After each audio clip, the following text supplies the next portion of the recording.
Hollywood doesn't give women of my complexion many opportunities to be the glamazon person. Yeah. It just doesn't exist very often. It's exhausting.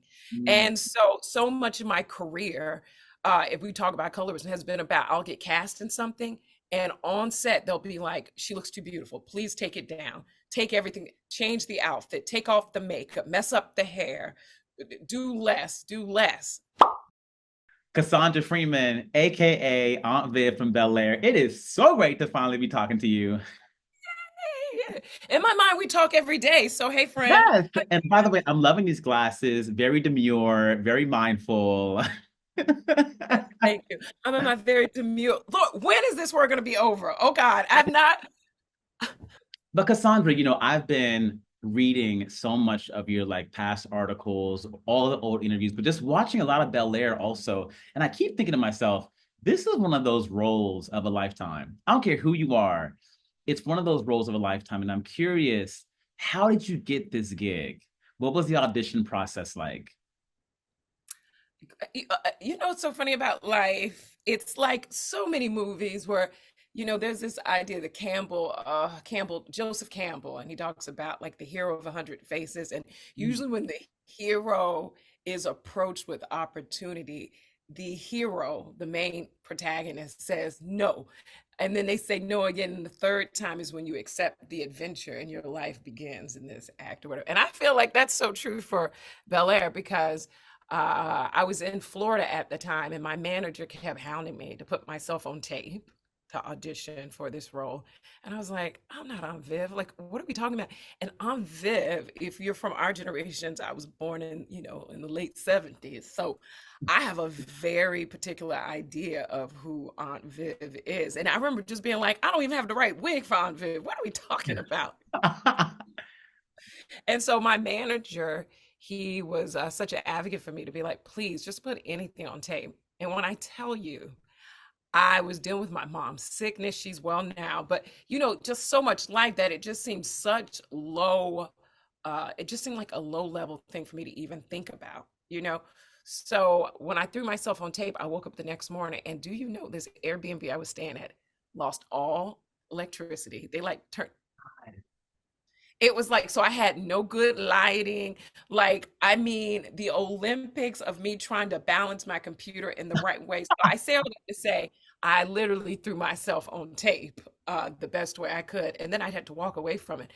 But after that moment, so many people kept saying to me, what do you mean? You are on Viv. And then maybe a week later, I get an email from the showrunners at the time. And they were like, can we just have an interview with you? And I was like, an interview? What? They mean a call back? And they were like, no, they just want to talk. And I was like, this is a trick. And then we sit there on the phone and I just talked to them, and they were just interested in me as a person, Wow. my background. And they were asking me questions like, what is it like for me to work with young people? Do I like young people? What is it like for me to work with people who are more junior than me as an actor? And I was like, oh, I love young people. I mean, I'm a professor. I was a professor for like 13 years at Fordham University and at so many other institutions. So I thrive off of young energy. And they're like, okay. And I was like, all right. And I was flying off to Greece the next day. And I was like, so deuces. And my people were like, you leaving town? And my husband's like, why would you leave town? I'm like, yeah, I am not Aunt Viv. I told them good luck. The script looks good job, but goodbye. And so then I'm in Greece, and then I get this message from my people saying, yeah, they want to do a chemistry test. I'm like, why are these people wasting my time? This is crazy. And so then there's no internet in Greece either. So let me tell y'all, when they say if it's for you, it will chase you down. It's the truth. So, and 14 But hours apart. Cassandra, why did you feel like you weren't Aunt Viv? Like, was it more that you looked at her as someone who was older or too like maternal? What was it? I felt like she was older. I felt like my spirit was too young for her. I Mm. also felt like um it's so funny. Like, it shouldn't matter. In my real life, I'm really funny. And I was like, oh, this woman's gonna be just monotone and she's just going to be a mother, and they're just going to, because when you think about the sitcom, when they allowed Aunt Viv to have a personality, it was like everything. But then a lot of the storyline, especially when Aunt Viv number two showed up, she was just relegated to like mothering these people and Mhm. not having a self-possessed life. And I was like, that doesn't seem interesting. But when I talked to the producers, they're like, we're not interested in that at all. No, we want a full expression of who Aunt Viv is. We don't want you to mute parts of yourself. No, it's the opposite. We want people to really know who this woman was in the world. And so that gave me some freedom. So long story short, when I did the chemistry read in Greece, they were like, we have a couple of Uncle Phils we want you to read with. And I remember when Adrian Holmes popped up on the screen, who is the Uncle Phil of today, of course. I know Adrian, we've done two projects in the past, and I remember screaming like, this must be the losers lounge. Like when I tell you, I was Oh like, this my this God. man ain't Uncle Phil. Have they not seen the show? And then Wow. and then Adrian starts acting, and he was just and is just amazing. That I lost all concentration how to act because I was like, what is he? This is Uncle Phil. And I was like, oh. And I thought, oh, so he's Uncle Phil, but I'm not Aunt Viv. Okay. So I can't even tell you. It's crazy to me how much I said no, no, no, every part of this journey. And then on that, the end of that chemistry read, I remember Vicki Thomas, who's the casting director for this, who's, legendary as a casting director. She's like, Cassie, you know, think about who would Aunt Viv be if she was Michelle Obama. And all of a sudden my brain was like, oh, I know Michelle Obama. And so a lot of Aunt Viv is like a mixture of many people, but definitely some essence of like, a Michelle Obama. And something about that freed me up because Michelle Obama is not one thing to me. She's so many things. And Aunt Viv felt like one thing to me. So I'm really thankful for Vicki Thomas saying that one thing. So anyway, that's a long story. And then of course, like a week later, I get a phone call 3 a.m. in Greece that, I got the part. I got the part. Oh my God. Oh my God. I love that. And I love that analogy you used up top, the ancient Greek, whatever it was. Yeah. I Hmm. use that. But I think about the Fresh Prince of Bel-Air when I was a kid and it came out. I was in like fourth grade, and it felt like a fantasy. It didn't feel at the time. We didn't know that many Black folks. There weren't a Barack and Michelle Obama yet. That's We right. didn't That's know that many folks that had made it who were living those kind of lifestyles. Do you feel like this show now feels more like it's reality versus a fantasy than the first version of the show? Bel-Air, because it's not just about being rich, it's about family, relationships, hierarchy, so class. Because it's about so many things outside of just like flashy cars, it feels more relatable. So, yes, they're rich people living this life, but they're still dealing with the same things everybody else is dealing with, minus food scarcity. They're not dealing with those issues, it's just different issues. So, maybe it's more relatable. I just feel like the culture in general, media and entertainment, anything you put up on a platform, you can't help but reflect in your own life where it is. So the first time someone reflects on, you might be like, that's nowhere. And then by the second and third time, you're like, actually, it is in a lot of places. And in my family, I have a real, aunt and uncle like Phil and Viv. The Kinsey collection. A lot of people know me through my aunt and uncle, Bernard and Shirley Kinsey. They are Phil and Viv. They've been married forever. They got lots of art. They live up on the hill. You know what I'm saying? But I Wow. never thought about them like that until Fresh Prince. And I was like, oh, I guess I do have family like that. And then you start looking around. They say in psychology, you tell somebody put on red glasses, then you start seeing red cars, red everything everywhere. Until you start to notice it, you think it doesn't exist. Yeah. And Cassandra, when I was watching the first episode of this season, there's this scene where you and Uncle Phil are doing a photo shoot for, I think it's for Essence, and Ashley and her friend are on the balcony. And Ashley's friend says, "Oh my God, your family is perfect." And all I kept thinking about was like looking at you and how strikingly beautiful you are with your dark skin and your cheekbones. I was like, oh my God, she looks like she's like truly does look like she's perfect. And I kept thinking, I wonder down through your life, have you always felt perfect in your dark skin? I'm lucky that I grew up with a father who used to tell me all the time, like, oh, pecan tan, look at your skin, it's just pecan tan. How lucky are you to be pecan tan? You're just so beautiful. So I always felt like my skin to this day, when I put lotion on, I'm like, oh, let me put, let me shine up my pecan tan. That doesn't mean that I haven't had to face like Colorism. colorism, and also people casting me and making it a point that they're casting me as a sign of like politics to say, dark skinned women are pretty. So it's funny, I've lived in this place where, thankfully my home would say how beautiful I am. But then the culture would be like, just so you're not really that valuable, right? Because you dark skin. So I think it's been an interesting and difficult journey, but I don't think my journey is as bad as most because I had a great father telling me over and over again what my worth is. One last thing I want to say though, the thing my dad used to say is you can either be the most beautiful woman in the room or the most interesting. And I've always leaned towards better to be interesting and smart than to Yeah. be beautiful because beautifulness is going to fade, y'all. Okay. No, it's true. It's true. But I gotta give you your flowers. I've kept thinking, I was like, oh my God, she's like beauty pageant beauty. I didn't notice it that way until that scene. I was like, oh my God, like this is like Iman kind of beautiful. You know? Hollywood doesn't give women of my complexion many opportunities to be the glamazon Yeah. person. Yeah. It just doesn't exist very often. It's exhausting. Yeah. And so much of my career, if we talk about colorism, has been about I'll get cast in something, and on set they'll be like, "She looks too beautiful. Please take it down. Take everything. Change the outfit. Take off the makeup. Mess up the hair. Do less. Do less." You know, directors being visibly upset on Ah, set and being like, "Oh, well, you're beautiful." yeah. So I've dealt with a lot of feeling guilty that Yeah. I even look beautiful because I probably can't get the role because I might be too. I can't be the sidekick to the white girl in the movie because the people be like, well, shouldn't he be going after the girlfriend instead of the lead? A lot of my life has been about that. And so anytime they put the spotlight on me, even on this show or in real life, it's so hard for me because I've been so conditioned to be like, get smaller, don't take away the attention. But these producers, these writers, and the culture we're in right now, people are like, no, take up all the space, take up more space. And now Kamala Harris is here. It's like, take up even more Yes. space. Yes. Yes. I Waiting for love this. it. No, and I also love on this show how you mother Coco Jones' character. And to me, it's wild to think about Coco Jones doing this show. I don't think it's really happened that often in history where you have someone on a hit show, right? That's also winning a Grammy Award. I think it might not have happened since Will Smith when he Isn't was that on Fresh crazy? Prince of Bel-Air.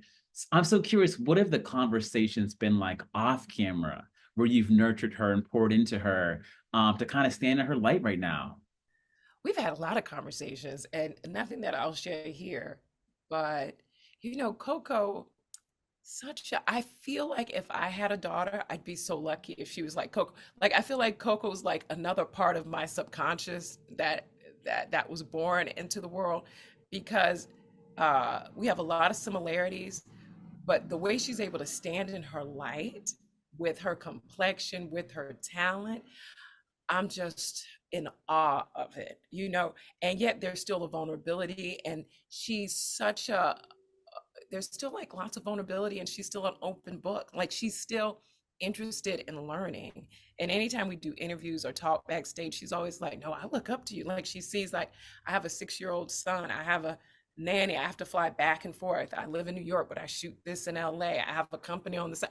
I have so many things that I have to juggle. And to think that she's sitting there taking notes in my life as much as from her mother's life, it means a lot to me. So anytime she's like, Cass, okay, I have a question. Her questions are like thought provoking, deep questions about life, what it means to be a woman, wife, mother. She's just deeply interested. So she allows me to be in my mother energy. But the funny thing is that I'm so silly. So I'll be like playing, I'll be silly, silly. And then she'll ask me a question. I'll be like, oh, okay. So let's get let's answer this question right here. Because I feel like she's older than me. Coco has a very mature energy. And I feel like I have a very silly energy that flips back into maturity. But you know what? I've heard some of your podcasts down like through the years. You give these gems though. Like you will not just give a gem, you'll give a gem and like a historic reference. So I know if I'm ever around you and get the chance in the midst of the silliness, I know you will drop some Nietzsche. You drop some Nietzsche on a podcast, like out of the blue. You were referencing something and like, Nietzsche once said, and I'm like, oh my God, this woman's brilliant. She's so but you were laughing at the same time. So that is very valuable. Well, people take things better with honey and sugar. It's true. Okay. It's true. People take information in much deeper than if you're just sitting there like a professor. Yeah.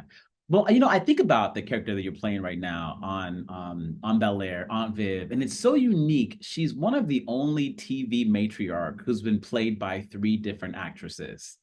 Why do you think that is? What is it about this character that you think has been able to be almost like a Shakespearean character that can be played Mhm. by different women? I think the most interesting character is Aunt Viv. I think when Aunt Viv's not talking, you should go look to see what Aunt Viv, like, what's the expression on her face? I think Aunt Viv is like a force of nature.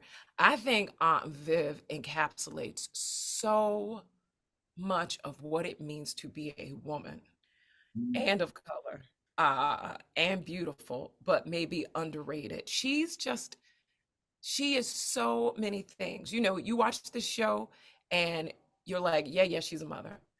But then you look and you're like, well, she is this wife. Wait a minute, but she's this artist. Wait a minute. When y'all get to episode, I think 7, you're going to be like, this is a woman who aches for more in life. This is a woman who deals with what it means to be a fraud. This is a woman who wants to be the mother who cooks and cleans in the house. This is a woman who is like from West Philadelphia, who has decided not to change her accent, but yet has changed her environment. And yet, like this woman, she will take off her earrings and fight, but she would rather be diplomatic and use her words as like this woman she is fire and she is the water. I think I'm so blessed to play someone who can be this sexy and yet she'll say, and today's the day I'm rolling up my sleeves. Woo, yes, yes, yes. I think she redefines what it means to play a mother role, because usually in Hollywood, someone's like, you got to play the mother, like, really? And it's like, if every mother got to be this expansive, honey, when you see all the things Aunt Viv go through this season, and then look back from season 1, 2, 3, it's a hell of an arc. Yeah. And I think about young Cassie, or do they call you Cassie? Both, I yeah. think about young Cassandra. And when this show first came out, like back in the early 90s, and you must have been like 10 or 11. Do you think that like in your wildest dreams, you could have envisioned stepping into that role that Janet Hubert kind of brought to life those first couple of years? Wouldn't it be great if I was like, yes, I always did. Imagine. No, I mean, looking backwards now, I think it makes sense now. But in the seat of like an 11-year-old, no. However, the whispers and the intuition in my head back then, I always knew I'd be an actress or a pastor or a politician. And this is why I love Aunt Viv, because she is truly all three. She understands politics, but she understands what it means to preach. And yet she's a deep artist. So it makes a lot of sense looking this way. And also, it's funny, when I was a kid, I thought at first like, oh, maybe I'll be like Vanessa Williams, because I remember she won Miss America, or I remember that being a big thing in the back of my. And I was like, I'm like Vanessa Williams. Like I thought I was going to be Miss America. I really thought I was going to run for pageants, and I did. I did like an AKA debutante ball. I did a Miss Delta Teen pageant. I wore the big dresses. I did that, and I wanted to be intellectual. So looking, yes, but at the same time, who would ever think someone would redo something that was already so perfect? No, you're so right. You're so right. And I love one of my best kind of pinch me moments it was like a year and a half ago, being out with Janet Hubert, my dear friend, and you and the cast being at the same event and you getting to meet her. What was that like? I felt like I was on a boat and the ocean current was pushing me in the direction. of Janet Hubert. All right, here we go. Here we go. Here we go. Y'all, it's like going to see Sorry, one more moment. One more moment. One more moment. One more moment. One more moment. Hey. Let me get right. Sorry. Oh my God. Hey.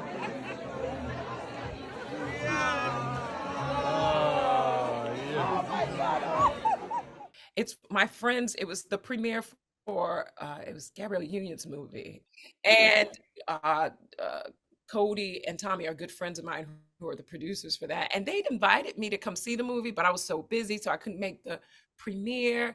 And then I got home that night, and I thought, oh, I could still make the after party. And literally the same time I had that thought, I think Adrian or someone in the cast sent me a text saying, "Aren't you in New York? Come to this part. Aunt Viv is here." And I was like, oh. Oh my God. So I jumped in the car and I got there, and it was like a slow movie. Like someone took my coat. I don't know who took my coat. Someone put a glass of wine in my hand. I don't know who put it there. Like, and the next thing you know, and it was like a movie the way she even turned around and then she sees me and I see her. And it was looking at a supernova. It was so much light. She exceeded my expectations of meeting her. You know, they say don't meet your heroes. It's not a bad idea. It's not a bad idea. And also for her to be so gracious. Like, you know, you never know. Like maybe she could have been jealous. She could have been like, you unworthy. And instead she was just like, oh, this your Viv, this is yours. She's like, the thing she said, like I'm horrible at repeating what people say, but the heart of what she was saying is like, you should be so proud. She's like, you have done it such great respect. And I was like, I'm so unworthy. And I feel so, for her to say that, it took so much weight off my back Wow. because it's before action on set, I sometimes can waver to like, oh, I'm a fraud. And then I think, no, I don't stand here for me. I stand here for all the women who wish to be seen. That's what I tell myself. This is not about me. It's about all the women who wish to be seen in this light. Yeah. And so to hear her say that, it was like, and now it's possible. So I feel like season 3, it's a cleaner energy because I feel like I was graced with that energy from her. Cassandra, that blows my mind that because when I watch you on screen, you are power, you are poise, you are elegance. To think that you go through those moments sometimes before they yell action, where you battle imposter syndrome, where you feel like you're a fraud, and you got the role. You are in a 3rd season. You know that blows my mind. Mm-mm. It's real. Yeah. It's real. Well, I think to be here, living this human experience, it's a duality of form versus spirit. And I say all the time, I have to follow my intuition, even if the physical world tells me something different. And so when I listen to the spiritual world, I receive everything you just said and I receive it and I know it to be true. You know, Maya Angelou says, you know, humility is such a waste of time because if you throw someone up against the wall, humility will go away and the truth will be seen. And I feel like I've been thrown up against the wall enough in this life to know that I have been made of something spectacular because God has constantly kept me covered. That being said, the world, when it throws that punch, you be like, this hurt. Y'all, Yeah. am I supposed to be here? Am I good enough? Who says it? Who says it? And so I'll say it again and again. The fans, I always think about the first day the show dropped 3 years ago. Yeah. It didn't occur to me that people were going to watch it until the night before. And I felt this small. I remember being like, I just wanted to crawl in the hole. I was like, oh my God, they should have made a vote before they just gave me this role. And from day one, it has been such a great embrace from the culture. The culture was like, yes, please give roses to whoever cast this woman. And I'm like, thank you. And even when I saw the first episode of the show, I was like, something even about my voice reminds me of Janet Hubert. We're so different, but there's some resonance that is similar. And what has been some of like the most surprising, unexpected feedback that you've gotten on playing this role? I mean, when I go on talk shows and people bring up Michelle Obama, I'm always just like, y'all see that? Y'all see that too? I see that. I see that. I'm That's always amazing. thrown by that. Also, just like random people who I would never think would watch this show is what's so surprising to me. I was in the Dominican Republic, and this white girl who's like 23 who lives in Oklahoma is just like tearing up because she's like, Aunt Viv is in the same Um, pool. And I'm like, you watch this show? You only 23. What you know about Aunt Viv? Or like a 10-year-old who knows who Aunt Viv is. I'm I'm sort of it's so overwhelmed. Or like here in Brooklyn, New Yorkers and Brooklyn people, no one cares about celebrity. But I always tell the story walking down the street with my son, and this guy in a Mack truck pulls over and he's like, huh, Aunt Viv is in wow. Brooklyn. I love that. I And love that. I'm like, yeah, I was on a flight going somewhere, and the flight attendants were like, "We feel so honored to have you here. We're not here to blow you up. We just want you." And I was like, "You know who I am?" She's like, "Yes, ma'am. Everybody knows who you are." And I'm like, "Really? I don't live." That's the funny thing about fame, or fame in terms of like being a TV, music, anything, is that you don't change, but everyone else around you changes. And you don't know because, I'm still over here cleaning up after my 6-year-old who don't listen to me. Life is just the same, but it's Yeah. different for everyone else. I was kind of, blown away. I heard one of your previous interviews where you said that when you got this role, your wish candle sort of went out. It's like landing a role like this, it blew out your wish candle. Break that down for me.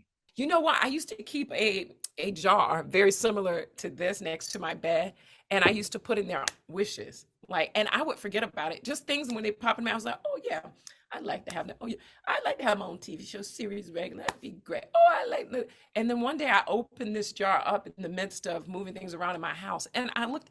Everything came true in this wish. Every single thing. And I was like, oh, and I was like, I need new wishes. I need new wishes.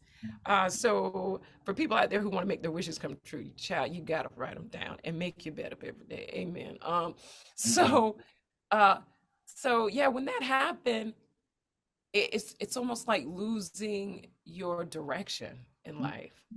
And that's why they say you're supposed to dream really big. It's better to dream so big that maybe you don't even get there, because it helps you know like which way to go when you're rowing down the stream of life.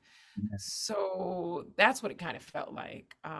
Be careful, be careful. But this is also why I'm so lucky to be a wife and a mother, because, I have a lot of things like through my son's life that I'm so interested in.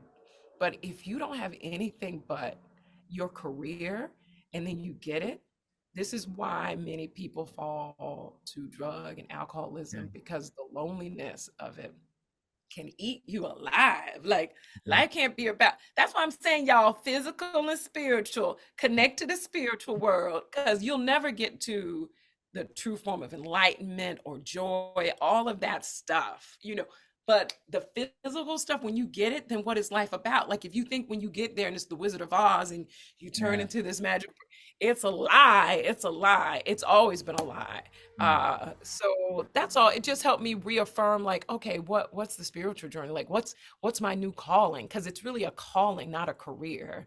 It's a vocation. It's not like a role. And I think it's so important also to be present in the moment, in the present, in the gift that you have with the role. I heard Simone Biles, or she tweeted this at the Olympics. She was saying that, like, journalists, please stop asking us what's next when we win a gold medal or when we win a medal, period. Like, let us be in the moment. We're at the Olympics. We made it to the Olympics. We got a medal.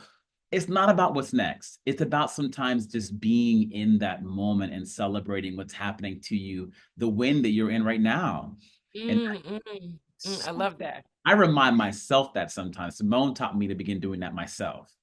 Um, but Thank one you, man. role that I think is that a lot of folks don't sometimes connect you to is you played Denzel Washington's wife in Inside Man. And I heard that's a role also that you didn't even necessarily go out for. You went out and you auditioned to play like one of the cops, like 50th cop or something like that. and then Spike Lee got word of you or saw you and wanted you for that role. Talk to me about that game-changing opportunity for you. Yeah, Kim Coleman was the casting director for that. Also, another legendary casting director. Okay. And yeah, she just before I walked out of the room, she was like, "Can you take that wig off? There's a role for the fiance or something." And I was like, "This is not a wig. How dare you?" But yes, I will take it off. Because I had my little pixie cut. And again, even then, I was like, I'm probably too glamorous to be a cop. So I had this wig to sort of de-glamorize, and then under that was my little short pixie cut. And yeah, we just improv'd a scene, and then Spike Lee saw that like 3 days later, and then we met up for coffee to talk about the role. And I think he just wanted to see like maybe how mature I am, like because did I even officially graduate from college yet? I was at NYU, which is where he teaches. Everyone had seen Spike in the elevator or something those 3 years in grad school. I never saw him until this role popped up, and now I'm sitting face to face. But I was so calm. And again, sort of like, this role is not for me. Like, really, I'm gonna be Denzel Washington's love interest. This is the dumbest thing I've ever heard. And also, side note, my dad and my grandfather had just passed away a month before. So the wind was so taken out of me that the glitz and glamour of like Spike or Denzel didn't mean anything to me. And I remember when I told Spike, my dad passed away, Spike looked at me and he was like, "I can't imagine losing my father." And I was like, "Yeah, but it's something we're all gonna have to go through one day." And I'm here now. I was probably 25 at the time.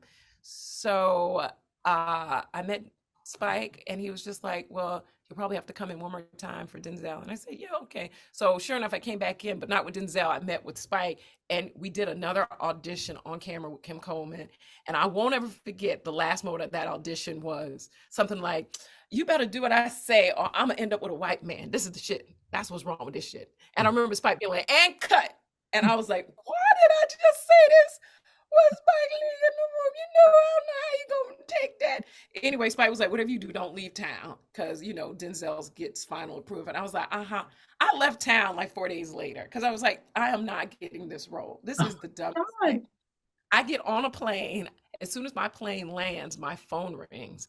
And it's Spike Lee. And he's like, "Where are you? Did you leave town?" And I was like, "Spike, yes, I have got to find a job. I just graduated." He's like, "It's okay. I'm in LA too. You got the role. You got the role." And I'm like, no, Wow. no. So I feel like this career thing is so funny. I feel like the more some of us think about life and less about, I got to get the role, I got to get the role, the more the role maybe follows you, because this has happened more times. I mean, it happens so much in my career where I'm like, I'm going on vacation, I'm leaving town, I'm gonna go live my life. And then, Hollywood comes calling and say, "Hey, you want to do this?" So yeah, that's inside me. And can I tell you, I couldn't ask for better teachers than Spike and Denzel Washington, because I feel like it was like a master class in TV and film. And I think that's one reason why I can feel so calm on any set. I'm like, if these two masters can be like, "Cassie, this is how a film set runs," and they could be that gracious, then everyone should be so gracious. And that's not true everywhere you go. Wow. That's deep. And learning from Denzel, I've interviewed him a few times, and I always tell people, I mean, I've interviewed Denzel probably 5 times, and each time I interview him, I feed off of his calm. Like the way that he makes me feel when I'm sitting down, I'm better at my job because I'm interviewing Denzel Washington.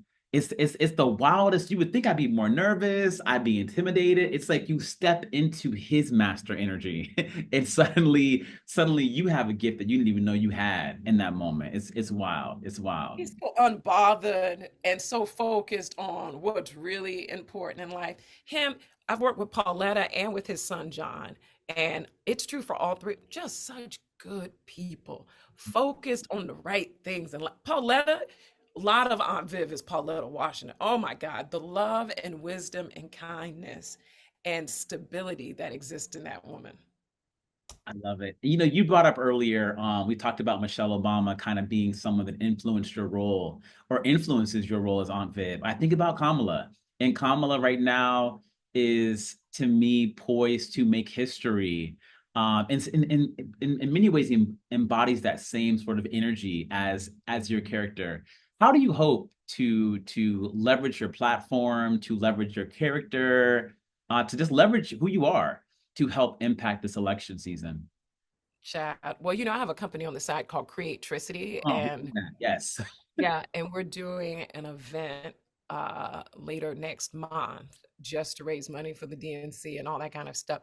And I'll be like the host of it. We have someone great who's going to be performing as well. So that's one way I'm doing it. I also just think whether it's Obama, I've said this so many times, like there would be no Obama, in my opinion, if there were not a Sidney Poitier and a Denzel Washington. Like culture, which is TV, film, and music, is one of the strongest antidotes through racism and confusion. People click in and don't realize what they might be taking in. People had no idea when they get to really enjoy and respect Sidney Poitier or Harry Belafonte that what they were really taking in is, oh, Black men can be leaders. Like maybe I can trust a Black man. When you go see someone like a Denzel Washington in a movie theater, you are getting dressed up, leaving your house, paying money to a babysitter or to your Uber to see this man on a screen. You do that over and over again. You put someone on a pedestal and say they are allowed to have power. The same is true with Black women, everything in between. So I think every time a great representation of us comes out, it represents us globally. So Kamala can exist because Viola Davis, Angela Bassett, Cicely Tyson, all these women before have lived. And, for many white people, whether they say it out loud or not, they think Black women is like another form of God. Like they see that there is something deeply spiritual and something that's connected to a source. And it's because of culture. So what we export is important. So whether I have a company or not, I feel like one Aunt Viv and so many of the characters I've played in my life represent something that is good and righteous. Come on. I love that answer. I love that answer. But I want to talk about the last question is about creatricity. Tell me about this journey. What has it been like? Has it been more difficult than being an actress running a company? And tell folks what creatricity is. Yeah, creatricity is my answer to when I was a kid growing up. I thought Hollywood was the place where the best intellectual and creative minds got together. So I grew up thinking like it's normal to see, maybe Gloria Steinem and Jane Fonda next to Harry Belafonte and Marlon Brando, and these great minds would come together and try to solve social issues. They'd be the first ones out there on the front lines with bullhorns. And I thought that must be Hollywood. Sign me up. And then you get here and you're like, that's not really Hollywood, is it? No. So we only see each other on these red carpets. Well, that's sad. Can we see each other in other places? And so creatricity is really just to solve that main issue of like, what happens when you bring the best creative minds and TV, film, and media into one room? Amazing things happen. Amazing collaborations happen. And also you break down the timeline for people to meet each other. Hollywood takes forever to put on a project because it takes forever to get the phone call to the right people. But what I say about creatricity is every person you meet in that room has a key to unlock a door you've been trying to get into. You just have to use your mouth and say, you know what I'm working on? And so we have a podcast on the side that we're slowly starting out, that we're leaking out. And so many people come to our events talking about, I got a 6-figure deal just coming to your event because I met so-and-so. Or, we got to do this whole photo shoot with so-and-so because of and I'm like, this is all I wanted it to be, for people to connect in a space where they feel safe. And so creativity is full of people in media and entertainment, but they're vetted professionals. Okay. And we do help the up and comers, but right now we're focused mainly on that. Well, I'm Isn't that crazy? And has it been hard? Girlfriend, can I tell you how hard it is? It's hard out here. First of all, people don't understand the company, or people, trying to find money, sponsorships. Like it is a whole other realm of using my brain and my platform, but it is so rewarding. I feel like I was born to do that for sure. Cassandra, my very, very last question for you is a question that Oprah always asks her guests that I love on our Super Soul Sunday. And the question is, what is the lesson that's taking you the longest to learn? I mean, there's one thing that just popped into my head, and I said it earlier, which is, it is enough to trust your intuition. That's enough. And I think the thing that has given me the greatest success and that has saved my life is feeling something and saying, I'm gonna have to go with this feeling, even though I have no proof in the physical. And I can't tell you how much my life has changed in the last 4 or 5 years where I've stood up for myself and I said, I heard what you said, but my career is based on what I feel. I have to trust my feelings. I don't think God gave women such a strong intuition other than to keep us safe and everyone else safe around us. So it has been the hardest lesson. And it has manifested itself so many times over and over again. But I say this all the time. It was Oprah who said, maybe it was Maya who told her that, life taps you on the shoulder, then it whispers, then it hits you over the head. Come on. Man, my life right now is trying to coast on, ooh, just pay attention to the whisper and speak on the whisper, please. I don't want the hit upside the head because it is painful and it gets harder to stand back up the older you get. You're like, oh, my leg, my back. Let's not even go there, okay? Let's not even go there with the pains, okay? Don't let's even go there. So it's been the hardest thing. And so like right now I'm just listening to like, oh, people see me like that. Oh, well, that might be fun. I'm doing a new role right now and something else. And I'm like, these people see me like that. Oh, that's fun. Okay, I guess I'll go in there. I'm excited to see how life unfolds at this point. Yeah. Well, I think, when I look at your work, Cassandra, it feels like you're still at the beginning of like a beautiful story. You're still writing your story. There's so many pages, I believe, left for you to write as talent, as a creative, as an entrepreneur. I'm just grateful to know you. Thank you. Thank you so much. I feel so humbled to even have this space. I think also being a Black woman in Hollywood, your career really don't start till you about 50. And Come so on. that's why God says we're going to let these women age slow because take off that landing pad takes a little bit longer. Ryan, the face look at Viola. Viola just now stepping into her magical era. We all knew it, but like Hollywood now got the memo, You see what I'm saying? So, thank you, God, for these genes. And thank you to everyone who supports and believes in me as an artist. I really appreciate it. Well, thank you again. Bye.